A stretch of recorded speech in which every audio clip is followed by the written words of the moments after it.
My name is Chia, and I am part of a tribe of people that speak the same language. We are part of many tribes that live in the northeast of what will come to be known as the United States. But for now, we all live in harmony. We share the land. We are part of a family. The language, Algonquian, is something that we people choose to speak. We teach our family, we teach our brothers, we teach our sisters, we teach our children.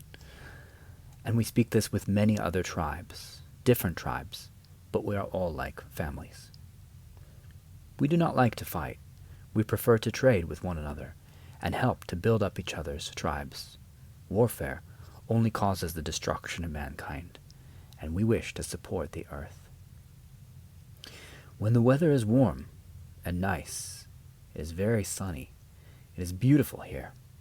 We construct wigwams. A wigwam is a building that you can easily put up with sticks, and we cover it with buckskin, which is just skin from a buck, from a deer. We hunt these deer. We make sure that they do not have too many, because if they have too many, they will eat the trees and they will destroy the forest. So we help to take care of that. And we eat all of the parts of the deer. And we use all of the parts as well. We use that fur, that buckskin, for our wigwams to build these houses. When it is nice, when it is sunny, we grow food. We have a slash and burn technique where we cut down parts of the forest, only the parts that we are going to use to grow our crops. And we cut this, and we burn this, and we could do a controlled burn. It's just the parts that we do not want. And it actually helps to regenerate the earth.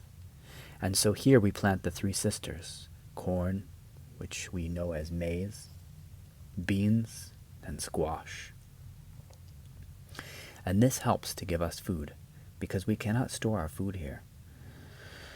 In fact, we try to eat as much as possible. We try to get nice and fat in the summer, because come winter, we will not be able to live in our wigwams. It will be too cold.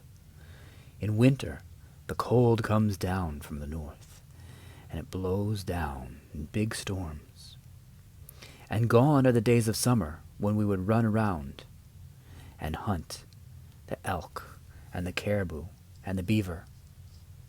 Gone are those days that we would fish, and we would go to the ocean side, and we would gather clams, and we would gather crabs.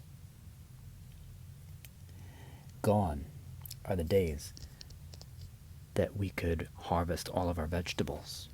When the snow comes, we must build longhouses. Now these too will not be permanent, because we will only put up a village to stay there for the winter, because each season we move. We move where our gardens are so that we do not destroy the land. We move to a new place where there are more animals, and this way we allow the forest time to regenerate, to regrow itself. We allow the animals time to repopulate, to have their own babies, to raise them up, so that we do not take too much from the land, not too many animals, not too many fish, not too much. Even so, with all of our things that we hunt, with all of our food that we store, with all of our crops, with all of our firewood, with our small fires, we still must stay indoors, because come January and February and March, it is so cold and the winter snows so deep, we cannot hunt. We cannot go get any food because the land is barren. And so, we must learn to go without food. Even the children. Sometimes we go for many days without any food, just a little bit of water. And then when the winter winds whip at our deerskin doors, and they're flapping in that cold, cold breeze, we will stay inside of our longhouses, sometimes many families in one house, just so that the heat of our own bodies can help to keep us warm and keep us safe and keep us alive. However, in March, those winds blow over, and the spring starts to thaw, and we can go out into the forest, and we can gather rampions, the wild green onions, and we can gather the little garlic shoots, and we can gather those first vegetables that we are so hungry for. When the sun comes, then we take our wigwams back out of our longhouses, and we take the wigwams to the waterfalls and to the rivers, because by the rivers we build birchbark canoes. A birchbark canoe is a canoe that we build from cedar planks.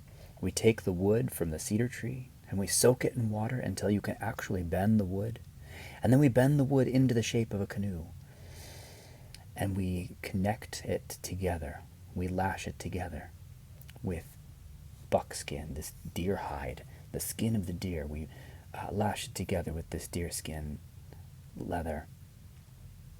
And then we take the birch bark, thick layers of this birch bark that comes from the birch tree, and we wrap that birch bark around the frame of the canoe until it is very, very, very tight, almost completely watertight.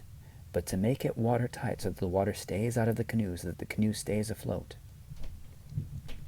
we take resin from the tree, the sweet, sticky sap, and we smush the sweet, sticky sap into all of the cracks of the canoe so that we can sail these canoes. We can paddle them up and down the rivers, and we can catch animals, and we can catch fish, and we can travel very quickly, and we can trade with one another. And in fact, they go very fast. In fact, we like to paint these canoes as well. We will make our paints by taking the fat from an animal, and we'll mix it with these natural pigments that we find in the wild, sometimes in the stones, sometimes in the flowers. Inside the ground, we dig it up, or even from berries. We'll smush the berries together with this animal fat. We can rub this over the birch bark, and we can make our own paints. I hope that you enjoyed our story and learning more about us. Thank you.